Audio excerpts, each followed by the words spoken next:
काफ़ी बिगड़ेगा और बहुत सारी ऐसी चीज़ें होंगी इस रीजन के अंदर जिनकी हम तवक्को नहीं कर पा रहे थे या जो बड़ी हौलनाक हो सकती हैं। अमेरिका और इसराइल ने ईरान के ऊपर बाकायदा हमला कर दिया है। ये हमला अमेरिका और इसराइल ने किया और जिन अहदाफ को निशाना बनाया उनकी तफसीलात मेरे पास यहाँ पे मौजूद हैं। सबसे पहले जो है वो आयतुल्लाह ख़ामनई के दफ्तर को, आयतुल्लाह ख़ामनई की रिहाइशगाह को निशाना बनाया गया, मुकम्मल तौर पर उसे तबाह कर दिया गया। फिर सदारती दफ्तर को भी निशाना बनाया गया। करमानशाह में, कोम में, अस्फहान में, तबरेज़ में, करज में और जनूबी इलाके कनार्क में ईरानी बहरिया की तनसीबात समेत फ़ौजी मकामात को निशाना बनाया गया है अमरीकी अफवाज की जानिब से और इसराइली अफवाज की जानिब से। और कुर्द इलाके के एक छोटे शहर कामियारान से एक वीडियो में दिखाया गया कि एक पासदारान इनकलाब का एक अड्डा है, वो बमबारी का शिकार हुआ। वहाँ पे भी बमबारी हुई है। तेहरान का एक इलाका है, वहाँ पे बमबारी की वीडियोस सामने आई अब तक और मुख्तलिफ तेहरान के एरियाज़ के अंदर बम्बारमेंट की इतला मिल रही है, धमाकों की इतला मिल रही है। तफसीलात आहिस्ता आहिस्ता सामने आ रही हैं। और साबिक सदर महमूद अहमदी नजाद की रिहाइशगाह को भी निशाना बनाया गया और अभी तक ये पता नहीं चला कि इसमें कोई अहम आदमी ज़ख्मी हुआ या नहीं हुआ। लेकिन हरमज़गान में एक स्कूल है, तालिबात का एक स्कूल है, इसके ऊपर हमला हुआ। अब तक की इतला के मुताबिक 80 से ज़ायद वहाँ पे जानी नुकसान हो चुका है। तालिबात बहुत बड़ी तादाद में वहाँ पे शहीद हुई हैं और इसके अलावा मुख्तलिफ मकामात पे जो शहादतों की इतला आ रही है वो 100 से बढ़ गई है इब्तदाई इतलात के मुताबिक। ये बड़ा भरपूर हमला है जो अमेरिका ने और इसराइल ने किया। इसके ऊपर डोनाल्ड ट्रंप ने स्टेटमेंट जारी किया। डोनाल्ड ट्रंप ने ईरान के शहरियों के लिए कहा कि अपने घरों में रहें, बाहर निकलना ख़तरनाक है, हर तरफ बमबारी होगी, ऑपरेशन ख़त्म होने पर अपनी हुकूमत आप संभाल लें, ये अवाम को कहा। ईरानी बहरिया को मुकम्मल तौर पर ख़त्म कर देंगे, हम ईरान के मिसाइल तबाह कर देंगे और उनकी मिसाइल सनत को ज़मीन बोस कर देंगे। ऑपरेशन के दौरान कुछ अमरीकी भी हलाक या ज़ख्मी हो सकते हैं, लेकिन जंगों में ऐसा होता है। ये जनाब अमेरिका के सदर डोनाल्ड ट्रंप ने कहा, हथियार डाल दो या मरने के लिए तैयार रहो। हथियार डालने वाले ईरानी एहलकारों को मुकम्मल तहफ़्फ़ुज़ दिया जाएगा। ईरान पर हमले के बाद अमरीकी सदर डोनाल्ड ट्रंप की ईरानी पासदाराने इनकलाब को वार्निंग। अच्छा जी, इसके बाद डोनाल्ड ट्रंप ने एक और स्टेटमेंट दिया कि ईरान में बड़ी जंगी कार्रवाइयाँ हमने शुरू कर दी हैं। ईरानी हुकूमत की जानिब से लाक फौरी ख़तरात को जड़ से ख़त्म कर देंगे। इसको प्रीएम्प्टिव स्ट्राइक कहते हैं। ये बहुत सारे लोग इस इस्तिलाह को इस्तेमाल कर रहे हैं, इसराइल और अमेरिका के हमायती। वो ये कह रहे हैं कि ये प्रीएम्प्टिव स्ट्राइक है, यानी वक़्त से पहले ही आप एहतियातन एक हमला कर देते हैं कि इस बात का ख़दशा था कि दूसरा हमला करे, इससे पहले हमने प्रीएम्प्टिव स्ट्राइक कर ली है, पहले से हिकमत अमली अपनी अपना ली है। तो वो कह रहे हैं जी तमाम ख़तरात को जड़ से ख़त्म करेंगे, ईरान को कभी एटमी हथियार बनाने की इजाज़त नहीं देंगे, अमरीकी अवाम का दिफा हमारा अव्वलीन तरजीह है। लेकिन गुज़िश्ता चंद दिनों से अमेरिका के सदर और नायब सदर वो ये बातें कर रहे थे कि ईरान ऐसे हथियार बना रहा है जो अमेरिका तक आ सकते हैं। हालांकि जो टेक्निकल रिपोर्ट्स हैं वो ये कहती हैं कि ऐसा तो 2035 तक भी मुमकिन नहीं है और ईरान इस किस्म के हथियार नहीं बना रहा। ख़तरा सिर्फ इसराइल के हवाले से है। इसराइली वज़ीर दिफा ने कहा कि इसराइल और अमेरिका का ईरान पर मुश्तरका हमला शुरू हो गया है। तेहरान में कई मिसाइल जो है वो गिराए गए हैं और साथ उन्होंने ये भी कहा कि हमने निशाना बनाया है ईरान को। तो अब ये ईरान के अंदर एक रजीम तब्दील करना चाहते हैं, इसी तरह जैसे पाकिस्तान ये कह रहा है अमेरिका के साथ मिलकर कि अफगानिस्तान के अंदर भी एक रजीम तब्दील करना है। ईरान ने जो जवाबी कार्रवाई की, अब ज़रा उसकी तरफ आ जाएं, क्योंकि ये तो मैंने आपको बताया कि अमेरिका ने क्या किया। ईरान ने जवाबी हमला किया है अमरीकी अड्डों के ऊपर और इसराइल के ऊपर। जिन जगहों पे ईरान ने हमला किया वो मैं आपको बता देता हूँ, बहरीन में, कतर में, यूएई में, कुवैत में और सऊदी अरेबिया में, और इसके अलावा उर्दन में। ये वो 6 मुसलमान मुल्क हैं जिन्होंने अमरीकियों को अड्डे दिए हुए हैं अपने मुल्कों के अंदर, और इन अड्डों को अमेरिकन इस्तेमाल कर रहे हैं ईरान के ख़िलाफ़। तो यहाँ पे बहरीन में, कतर में और यूएई में, कुवैत में, सऊदी अरेबिया में और उर्दन में धमाके सुने गए हैं जहाँ पे मिसाइल दागे हैं और किसी भी सिविलियन इलाके को निशाना नहीं बनाया, सिर्फ और सिर्फ अमरीकी जो बेसेस हैं उनको निशाना बनाया, जहाँ पे अमरीकी फ़ौजी अड्डे हैं उनके ऊपर अटैक किया है ईरान ने। इसके ऊपर बहुत सारे लोग तनकीद कर रहे हैं कि ईरान ने मुसलमान मुल्कों पे हमला कर दिया और मुसलमान मुल्कों की खुद मुख्तारी पे हमला कर दिया। देखिए, ईरान के ऊपर अमरीका ने हमला किया है, ईरान ने वापस अमरीकी बेसिस पे हमला किया है। अब ये बेसिस मुसलमान मुल्कों में है, तो इसमें ये अब एक अजीबोगरीब सूरत हाल है ना। यानी एक मुल्क है मुसलमान मुल्क, उसकी बेस के ऊपर या उसकी सरजमीन के ऊपर से अमेरिका ईरान पे अटैक कर रहा है, तो ईरान इसलिए वापस अटैक ना करे अमेरिका की बेस के ऊपर क्योंकि वो मुसलमान मुल्क के अंदर वो बेस है। ये जरा थोड़ी समझने वाली बात है, इसको कॉमन सेंस की नज़र से आप देखें कि एक मुसलमान मुल्क है, उसके अंदर अमेरिका ने अपना अड्डा बनाया हुआ है, वहां से वो ईरान के ऊपर कोई हमला करता है। अब ईरान वापस उस अड्डे पे इसलिए हमला नहीं कर सकता क्योंकि ये तो आप हाथ बांध देने वाली बात है ना, क्योंकि वो मुसलमान मुल्क है और उसके अंदर अमेरिकन अड्डा है।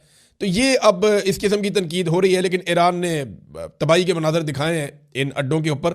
और हैरत अंगेज तौर पर एक और चीज़ मैं आपको बताता हूँ, कुछ वीडियोज़ ऐसी सामने आई जहाँ पे गल्फ ममालिक, जहाँ अमरीकी अड्डों के ऊपर ईरान ने अटैक किया, मिसाइल फेंके, वहाँ पे जो गल्फ के शहरी हैं वो खुश हो रहे थे। अमेरिकन अड्डों की वहाँ मौजूदगी पे गालिबन खुश नहीं है वहाँ के मकामी भी। कुछ मनाजिर मैंने ऐसे देखे हैं, कुछ मनाजिर में लोगों को भागते हुए खौफजदा भी देखा है, लेकिन कुछ मैंने ऐसा भी देखा कि लोग उसको सेलिब्रेट कर रहे हैं कि ठीक है ईरान मार रहा है, ये अमरीकी अड्डे हैं, इनका हमारे मुल्क से कोई ताल्लुक नहीं है। बहरहाल ये चीज़ें तो अभी कंट्रोवर्सीज तो आती रहेंगी, लेकिन जंग की सूरत हाल बता देता हूँ। ईरान ने इसे फतह खैबर का नाम दिया इस ऑपरेशन को। ये 628 ईस्वी में नबी अकरम सल्लल्लाहु अलैहि वसल्लम ने खैबर फतह किया था और यहाँ पे एक यहूदियों की बहुत ताकतवर फोर्स को शिकस्त दी थी। शेर खुदा हज़रत अली रज़ी अल्लाह तआला अन्हु ने इसको लीड किया था। नबी अकरम सल्लल्लाहु अलैहि वसल्लम वहाँ से पासालार थे, आपने हज़रत अली रज़ी अल्लाह तआला अन्हु को ड्यूटी लगाई थी और फिर खैबर फतह हुआ था। बहुत मजबूत तरीन किला था और यानी वो बहुत बड़ी एक फ़तह है जो तारीख़ के अंदर लिखी गई है और बड़ी बहादुरी से मुकाबला किया था मुसलमानों ने उस वक्त नबी अकरम सल्लल्लाहु अलैहि वसल्लम की क़यादत में। तो ये 628 ईस्वी में हुआ था। उसी पे ऑपरेशन फ़तह खैबर का नाम दिया है ईरान ने। और इसके अलावा ईरान ने इसराइल पे अटैक किया, बहुत सारे इसराइल के शहरों पे, बहुत सारे इलाकों पे, और कई वेव्स गई हैं ईरान की जानिब से मिसाइलों की इसराइल की जानिब, और अभी तक लड़ाई चल रही है। इसमें मैं आपको एक चीज़ क्लियर कर दूं कि अगर दुनिया में कोई सबसे महफूज मुल्क है ना जंग के दौरान, तो वो इसराइल है। किसी भी मुल्क में आप जंग करेंगे तो लोग ज़्यादा मारे जाएंगे, इसराइल पे आप जंग करेंगे तो लोग कम मारे जाएंगे। उसकी वजह यह है कि इसराइल ने पिछली कई दहाइयों तक जंग की तैयारियां की हैं। उन्होंने अपने तमाम शहरियों को जंग की तरबियत दी है, जंग के दौरान जान कैसे बचानी है इसकी तरबियत दी है। उन्होंने एक दिफाई निज़ाम बनाया है, ज़ेर ज़मीन उन्होंने बंकर्स और महफूज पनाहगाहें बनाई हैं ताकि किसी भी हमले की सूरत में बड़े बड़े मिसाइल भी मारे जाएं तो उनके शहरी महफूज रहें। तो लेकिन उसके मुकाबले में जो खित्ते में दूसरे मुसलमान ममालिक हैं उन्होंने ऐसा कुछ नहीं किया। उन्होंने जंग की तैयारी नहीं की, बल्कि वो अपनी सिक्योरिटी के लिए भी दूसरे ममालिक के ऊपर भरोसा करते रहे हैं। बहरहाल ईरान जवाबी कार्रवाई कर रहा है। ईरानी सरकारी ज़राए के बकौल अभी तक अमेरिका या इसराइल कोई बड़ा टारगेट अचीव नहीं कर सके। मिसाल के तौर पे कोई उनका सियासी रहनुमा, मजहबी रहनुमा या कोई फौजी की आदत, उनके बारे में वो कहते हैं वो महफूज हैं और उनके ऊपर अभी तक किसी किस्म का कोई ऐसा हमला नहीं हुआ जिसका कोई बड़ा नुकसान हुआ हो। तो ये है नाजरीन ईरान, इसराइल और अमेरिका की सूरत हाल। इसमें पाकिस्तान कहाँ खड़ा है, ये है जनाब एक बड़ा सवाल। पाकिस्तान के अंदर जो दानिश्वर हैं, वो लोग जो जानते हैं खारजा पॉलिसी को, वो लोग जो जानते हैं दिफाई मामलात को, इनमें ख़ास तौर पे मलिहा लोधी साहबा हैं, इन जैसे और बहुत सारे लोग हैं, मुशाहिद हुसैन सैयद हैं, नजम सेठी वगैरह हैं और दीगर लोग भी हैं। उन सब की ये राय है कि पाकिस्तान को हर हाल में ईरान के साथ खड़े होना पड़ेगा। बहुत सारे और लोग भी कह रहे हैं, और इस जंग को रुकवाना पड़ेगा, क्योंकि ईरान वो आखिरी दीवार है, अगर वो गिर गई तो फिर पाकिस्तान की बारी है। और ये बात मैं अब नहीं कर रहा, ये बात कई दहाइयों से हम सुनते चले आ रहे हैं। जितने भी दिफाई तज्जियाकार हैं, आलमी सतह पे ये बात होती है कि जब भी कभी ये जो बारी है ना, ये इसी तरह चलनी है। सबसे पहले बताया गया था फलां मुल्क, फिर फलां मुल्क, फिर फलां मुल्क, फिर ईरान आएगा और ईरान के बाद पाकिस्तान आएगा, क्योंकि पाकिस्तान एक एटमी कुव्वत है, वाहिद इस्लामी मुल्क है जिसके पास एटम बम है। तो एंड में पाकिस्तान को डील किया जाएगा।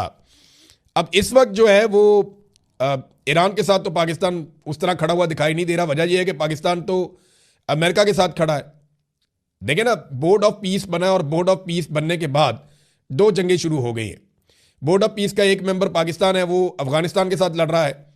बोर्ड ऑफ पीस के दूसरे दो मेंबर जो है वो अमेरिका और इसराइल हैं, वो ईरान के साथ लड़ रहे हैं। और बोर्ड ऑफ पीस बनने के बाद पहली बाकायदा बड़ी जंग अब शुरू हो चुकी है, और ये चंद महीनों के अंदर ही शुरू हो गई है ईरान के खिलाफ। यानी शहबाज शरीफ साहब कहते हैं डोनाल्ड ट्रंप को कि ये सेवियर ऑफ साउथ एशिया है, यानी जनूबी एशिया के सेवियर हैं डोनाल्ड ट्रंप। अब डोनाल्ड ट्रंप जिनको जनूबी एशिया का सेवियर कहा शहबाज शरीफ ने, ये ईरान तो जनूबी एशिया के अंदर आता है, अब ये क्या सेव कर रहे हैं ईरान को, या कोई खित्ते को महफूज कर रहे हैं, या सूरत हाल को बेहतरी की तरफ लेकर जा रहे हैं? अब ये पाकिस्तान के वज़ीर आज़म को फैसला करना पड़ेगा। पाकिस्तान ने डोनाल्ड ट्रंप को अमन के नोबेल इनाम के लिए नामजद कर रखा है। पाकिस्तान उन्हें सेवियर ऑफ द वर्ल्ड कहता है, कभी saviour of the South Asia कहता है, कभी पाकिस्तान कहता है कि आपने बहुत बड़ी तादाद में 3.5 करोड़ लोगों की आपने जान बचाई है। तो बहुत अजीब अजीब किस्म की अलकाबात। शहबाज शरीफ साहब तो सैल्यूट करते हैं डोनाल्ड ट्रंप को, दूर से देखकर बिल्कुल सीधे खड़े हो जाते हैं और सैल्यूट कर देते हैं डोनाल्ड ट्रंप को। तो बड़ी अजीब चीज़ मैं देख रहा हूँ कि पाकिस्तान की हुकूमत या PMLN या इस वक्त जो हुकूमती लोग हैं या स्टैब्लिशमेंट के जो टाउट हैं वो इसराइल की मजम्मत कर रहे हैं, लेकिन अमेरिका के बारे में कुछ नहीं कह रहे। अमेरिका के बारे में बिल्कुल खामोश हैं। इसकी वजह क्या हो सकती है? देखें, डोनाल्ड ट्रंप कह रहे हैं कि यह हमला हमने किया है ईरान के ऊपर, जबकि पाकिस्तान कह रहा है नहीं नहीं, इसराइल बहुत बुरा है, उसने हमला किया ईरान के ऊपर। कोई समझ आ रही है आपको बात? अभी तक पाकिस्तान ने कोई ऑफिशियल स्टेटमेंट जारी नहीं किया इस लड़ाई के बारे में, लेकिन मैं आपको पहले ही बता देता हूं कि अगर पाकिस्तान ने कोई ऑफिशियल स्टेटमेंट जारी भी किया तो वो गोलमोल किस्म का होगा, उसमें कोई क्लैरिटी नहीं होगी। इमरान खान साहब के कुछ इंटरव्यूज वायरल हो गए हैं जो माजी में उन्होंने दिए थे, और उनके अंदर इमरान खान साहब बड़ी क्लैरिटी के साथ अपना विजन बता रहे हैं कि जनाब इस रीजन के अंदर अगर कोई नई जंग छेड़ दी तो दुनिया के अंदर बड़े मसाइल पैदा हो जाएंगे, ये पूरा खित्ता अदम इस्तेहकाम का शिकार हो जाएगा, तेल की कीमतें आलमी मंडी के अंदर बहुत तेज़ी से बढ़ जाएंगी, हालात कंट्रोल से बाहर हो जाएंगे और बड़े स्टेक होल्डर्स इसके अंदर आ जाएंगे। मैंने डोनाल्ड ट्रंप से भी बात की है, मैंने बाकी अरब ममालिक से भी बात की है, मैंने ईरान से भी बात की है। तो इमरान खान साहब जंगें रोकने वाले आदमी थे, वो कोशिश कर रहे थे और उनका एक बड़ा क्लियर विजन था। फिर इमरान खान साहब ने यह भी बताया कि मुसलमान मुल्क जब भी लड़ते हैं तो इसका फायदा इसराइल को होता है, और वो कैसे फायदा उठाता है इसके बारे में भी उनका एक वीडियो वायरल हो रहा है। तो ऐसा लगा जैसे आज के सिनेरियो में इमरान खान साहब ने कल रात को ये इंटरव्यूज दिए हो, ये ऐसा दिखाई दे रहा है। यानी ये जो कुछ भी इस वक्त इस रीजन के अंदर हो रहा है, इमरान खान साहब के वो इंटरव्यूज आप निकालें तो वो बड़े रेलिवेंट हैं। यानी उनका जो विजन था आलमी पॉलिटिक्स के हवाले से या रीजन की सूरत के हवाले से, वो एग्जैक्टली चीज़ें उसी तरह हो रही हैं। तो पाकिस्तान को कहाँ जाना चाहिए? देखें, बारी तो पाकिस्तान की है अगली, ये कोई माने या ना माने, ये बड़े लंबे अरसे से ये मिथ चली आ रही है कि ईरान की बारी आएगी एक दिन, और जब ईरान पे कब्जा कर लिया जाएगा या ईरान के अंदर रजीम तब्दील करके सब कंट्रोल हो जाएगा तो उसके बाद पाकिस्तान की बारी आएगी। तो पाकिस्तान को बड़ा राजी रखा हुआ है अभी तो, पाकिस्तान को शाबाश दी जा रही है, जो दिल करता है आप करें, आप खुश रहें। आपने 10 तैयारे गिरा दिए, 11 तैयारे गिरा दिए, तो पाकिस्तान की गेम उठाई हुई है ताकि ये चुप करके साइड पे बैठे रहे, ये किसी किस्म की मुदाखलत ना करें। तो पाकिस्तान अगर किसी किस्म की मुदाखलत नहीं करेगा, चुप करके बैठा रहेगा, तो ईरान को मारना और कंट्रोल करना बड़ा आसान होगा। और ईरान को कंट्रोल करने के बाद पाकिस्तान बहुत बुरी तरह वुल्नरेबल हो जाएगा। उसकी वजह मैं बताता हूं आपको। एक तो देखें कि ईरान अगर डिस्टेबलाइज हो गया तो एक बहुत बड़ा प्रेशर आएगा ईरान की सरहद से पाकिस्तान की जानिब। यह हमें याद रखना चाहिए कि ईरान ने हमेशा कोऑपरेट किया है पाकिस्तान के साथ बलूचिस्तान के मामलात में। ये मामलात बहुत ख़राब हो जाएंगे अगर यहां से दबाव आएगा तो। देखें ना, इसराइल अपनी ताकत को पाकिस्तान की सरहदों तक ले आएगा अगर ईरान डिस्टेबलाइज हो जाता है या ईरान गिर जाता है तो एक तो ये आपकी सरहद हो गई नाकारा, यहां से आप हो गए वुल्नरेबल, यहां से आप खतरे में हैं। फिर अफगानिस्तान के साथ आपने खुद लड़ाई छेड़ दी है, थोड़ी सी आपको शायद ही अमेरिका ने, डोनाल्ड ट्रंप ने, आपने उनके साथ लड़ाई छेड़ दी। वो लड़ाई इतनी बढ़ गई है कि आज दोनों तरफ नफरत की आग लगी हुई है। तो अफगानिस्तान के साथ मामला खुद खराब कर दिए हैं। चाइना के साथ आपकी बहुत छोटी सी सरहद लगती है, वो इतना कोई इसका नहीं है। और तीसरा बड़ा दुश्मन आपका भारत, वो आपकी मशरकी साइड पे बैठा हुआ है और वो तो हर वक्त इंतजार में रहता है कि बॉर्डर कब गर्म करना है। तो एक तरफ भारत है, एक तरफ अफगानिस्तान है, एक तरफ ईरान है। अगर ईरान डिस्टेबलाइज हो जाता है ना तो हम अपनी पूरी ताकत लगा के भी इस रीजन के अंदर सारे खतरों से नहीं निपट सकेंगे, हम बड़ी प्रॉब्लम में आ जाएंगे। और पाकिस्तान का जो एटमी हथियार है उनके ऊपर बड़े लंबे अरसे से दुनिया की नज़र है। यानी दुनिया के बहुत सारे ममालिक ये समझते हैं, इसराइल समेत, कि पाकिस्तान के एटमी हथियार दुनिया के अमन के लिए खतरा है। ये बहुत सारे ममालिक इस तरह की बातें भी करते हैं। हालांकि पाकिस्तान एक बड़ा पुरअमन मुल्क है। पाकिस्तान ने हमेशा ये साबित किया है और ये भी साबित किया है कि पाकिस्तानी एटमी हथियार बड़े महफूज हैं।